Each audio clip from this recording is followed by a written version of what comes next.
So, pinost natin kahapon na Fiesta, sold na. So, si Ma'am Pro, nakita niya yung video natin about dun sa Fiesta na 2012S na 192k. So, ayan. Deliver na natin ngayon sa ano to? Sa saan ba to? Deliver? Cavite. So, pina-cleaning na natin, tapos malayo yung biyahe nito, kaya syempre sobrang goods yan. Yan, na-check na rin and everything, lahat kompleto. So, yan. Deliver na lang siya. May deliver kasi kami.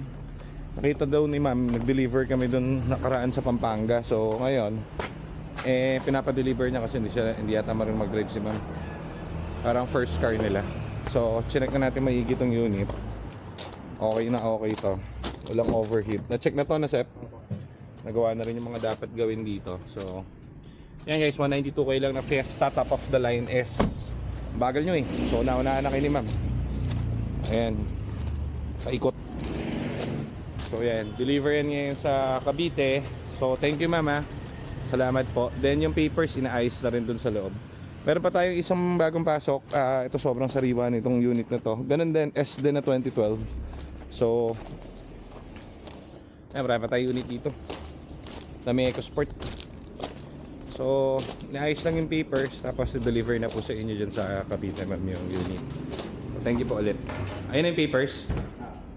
Yan. So, ayan. Okay na.